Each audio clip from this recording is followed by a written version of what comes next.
సంవత్సరాల తరబడి ఎన్ని మందులు వాడినా మీ మోకాల నొప్పులు తగ్గట్లేదా? ప్రాణ పెయిన్ క్లినిక్ లో అత్యాధునిక చికిత్స.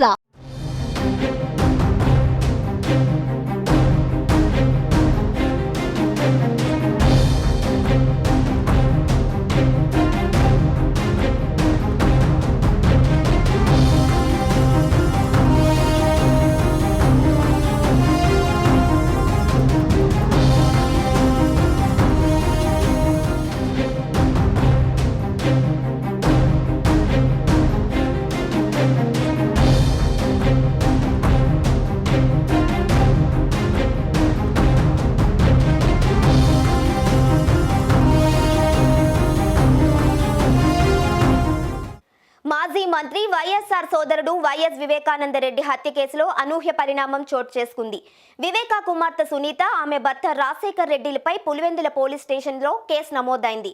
పులివెందుల కోర్టు ఇచ్చిన ఆదేశాల మేరకు కేసు నమోదు చేశారు పోలీసులు. పులివెందుల కోర్టు ఆదేశాల మేరకు కృష్ణారెడ్డి ఇచ్చిన ఫిర్యాదు మేరకు సునీత, రాజశేఖర్ సిబిఐ ఎస్పీ రామ్ సింగ్ పైన ఐపీసీ 156, 352, 323, 330, 342, 348, 506 సెక్షన్ల కింద కేసు నమోదైంది. 2021 ఫిబ్రవరిలో వివేక పిఏ కృష్ణారెడ్డి పులివెందులో కోర్టులో పిటిషన్ వేశారు. 6 నిందితులపై చర్యలు తీసుకోవాలని గతంలో ఆయన పిటిషన్లో పేర్కొన్నారు.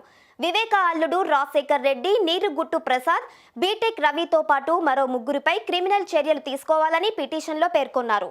వివేక హత్య కేసులో విచారణ సందర్భంగా సిబిఐ ఎస్పీ రామ్ సింగ్ తనను కడపలో తీవ్రంగా హింసించారని పిటిషన్లో వెల్లడించారు. తన కుమారులు ఎదురుగానే కర్రలతో చితకబాదారని పేర్కొన్నారు. వివేక హత్య కేసులో దేవిరెడ్డి, శివశంకర్ రెడ్డి ప్రమేయం ఉన్నట్లు సాక్ష్యం చెప్పాలని సిబిఐ ఎస్పీ రామ్ సింగ్ పలుమార్లు తనను బెదిరించారని కృష్ణారెడ్డి ఫిర్యాదులో తెలియజేశాడు.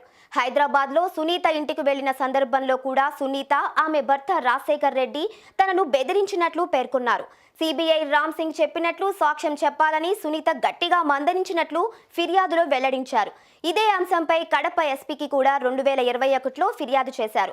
కృష్ణారెడ్డి వేసిన ఫిర్యాదు మేరకు పులివెందుల కోర్టు విచారణ జరిపి సిబిఐ రామ్ సింగ్, సునీత, రాజశేఖర్ రెడ్డి పైన చర్యలు తీసుకోవాలని ఆదేశించింది. కోర్టు ఆదేశాల మేరకు ఎంవి కృష్ణారెడ్డి నుంచి ఫిర్యాదు తీసుకున్న పులివెందుల పోలీసులు 3పై ఈ నెల 15వ తేదీన కేసు నమోదు చేశారు.